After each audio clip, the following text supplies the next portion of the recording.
Okay, people, we're back. We talked about the story now. Let's hear the story about Apple and IBM.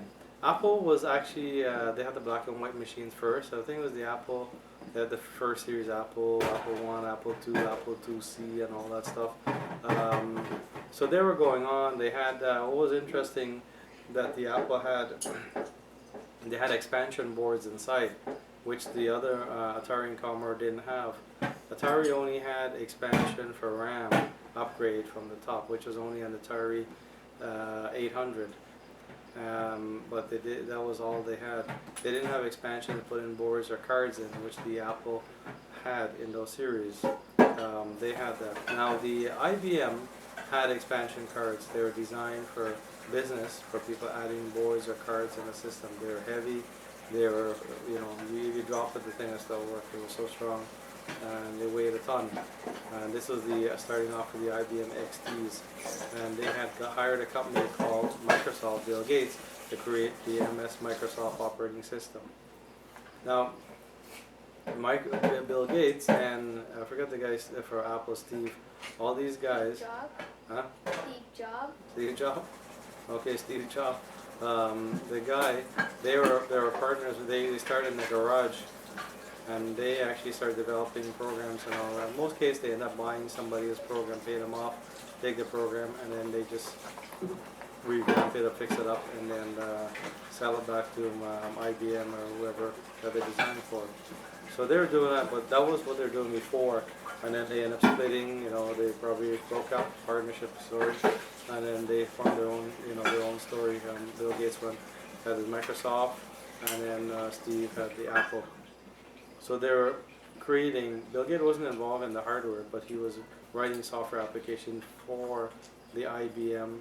And then IBM was so expensive, the Chinese came up with the clone versions of the XT. XT was 80, 88, and then they came out with the 286, was the 8286 processor.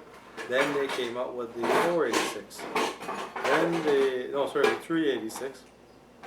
Then the 486. Then they came out with the 386 SX. After 386, then they went into Pentium 1. Pentium 1s came out to be like Pentium 75, Pentium 60, 4060, 75, 100, 150, and 200 before we start jumping into the other Pentium worlds. But the XTs was still using Microsoft operating system, which is all manual driven commands, just like the Apple. But the Apple started going into the GEM operating system, the graphic updating the mouse, same as the card following Atari and Commodore, which was more advanced technology-wise than the Microsoft operating system. Now Microsoft bought an operating system from Digital, which was called the GEM operating system we mentioned earlier. So the GEM operating system was a graphical environment with a mouse. We're talking about Microsoft Windows, the basic Windows, and it was slow and it was very basic using the mouse. It still was not comparable to the Atari and Commodore. Their GEM operating system was smooth, faster, and they give you more features. The paint programs, drawing program, design, the word processor, everything was much easier and faster on the Amiga and the Atari 520 ST and the Mega Atari computers. So these were going on at that time, so they're just entering into the GEM operating system. So as they entered in, they got the Microsoft Windows, and the Windows got into Windows 2, Windows 3. Come Windows 3, then it was something much better. Games are much better. They had the graphic chips. They start producing graphic cards, video cards that allow them the better graphics. Then the sound cards. Creative Lab created many different sound cards for them, for the clone machine and for the IBM. Then the clone machine was a fraction of the prices of the IBM brand name, and people were buying clone up like crazy from the IBM. From the stores, the dealers that don't have to be authorized dealer for IBM. They're selling hundreds, thousands of clone personal computers. People are getting into the PCs. from then is when we started seeing the dissension with Atari and Commodore.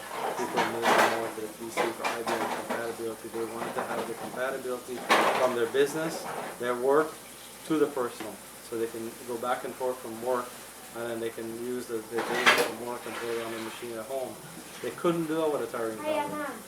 So what they had to do was to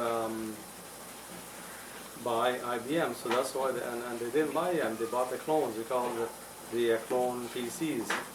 Most of them were just called PC computers, personal computers.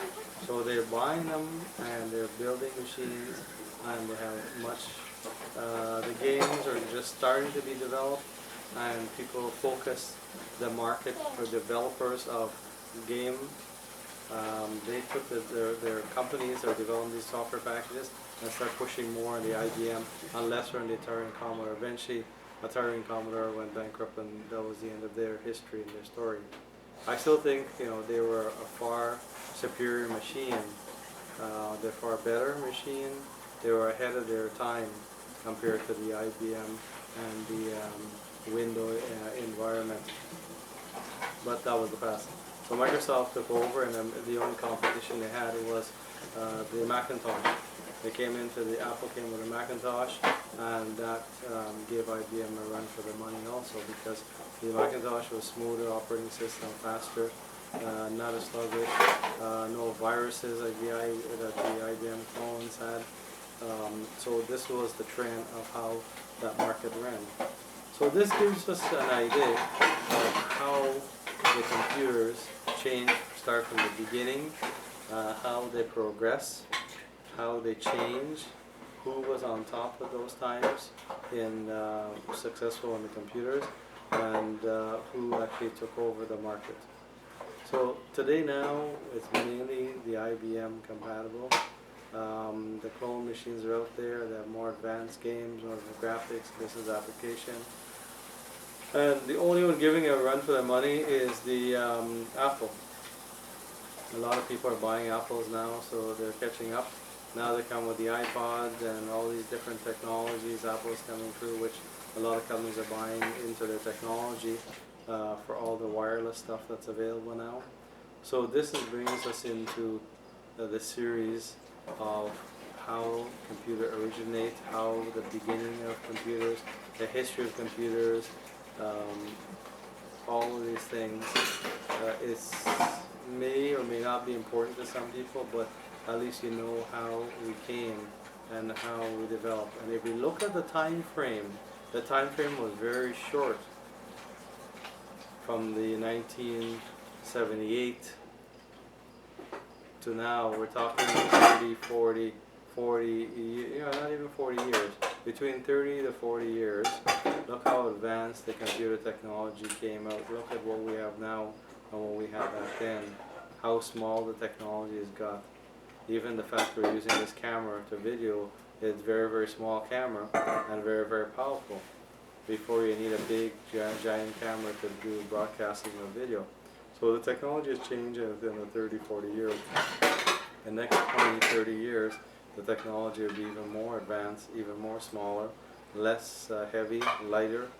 There's all kinds of things we've seen of people using light technology to flash the keyboard through a light on your table, and then you start typing on light.